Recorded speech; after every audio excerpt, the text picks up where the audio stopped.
Well, we first told you about staffing cut concerns at Montgomery County Public Schools yesterday, and we promised to bring you more information about why local school districts are losing significant funding.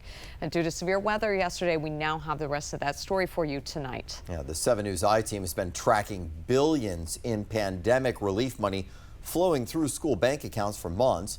And a lot of that money, federal money, paid for new teachers and mental health staff in local schools. But what happens when that money runs out? Investigative reporter Mitch Blocker found thousands of jobs could be on the line. In school districts across America, $190 billion fueled a hiring frenzy. How many jobs did this money actually lead to? It looks like about 350,000 jobs are because of changing staffing ratios. Essentially, we have more staff per kid than we did pre-pandemic. Throughout our reporting, we've kept in touch with Chad Alderman. He is a school finance researcher.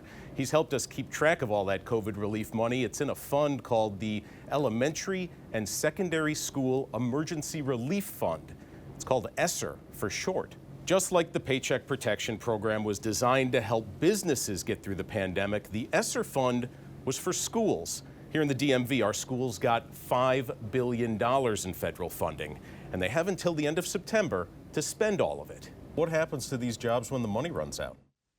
They're at risk. Districts were warned that this was one-time money, so they were sort of told that they should be smart and use the one-time money for one-time activities. Hiring was one of the biggest activities. You can see it plainly in national education enrollment and staffing data. When the pandemic struck in the second half of the 2019 and 2020 school year, you can see in blue the number of students drops. At the same time, in red, the number of teachers and school staff goes up. Two of the DMV's biggest school districts stand out. Before the pandemic, Montgomery County Public Schools had one teacher for every 15 students. Today, it has one teacher for every 14 students. The district would have to shed 951 teachers just to get back to its pre-pandemic staffing level. It's almost the exact same story in Fairfax County. Before the pandemic, the Commonwealth's largest school system also had one teacher for every 15 students.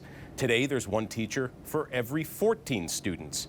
To get back to pre-pandemic staffing levels, Fairfax County Public Schools would have to lose 848 teachers. Both those districts are at risk of layoffs. What's happened in both those communities is they're serving fewer students than they were pre-pandemic, and they have more teachers. So a quick recap. Schools have fewer students, but more staff than they did before the pandemic. And the money to pay a lot of those staff, it's about to run out. But at least in Fairfax County, the teachers union tells us that it's hopeful. In terms of people's livelihoods, I'm hoping that this is going to result in nobody losing jobs. I'm hoping that there's not going to be massive layoffs. For the I-Team, I'm Mitch Blocker, 7 News.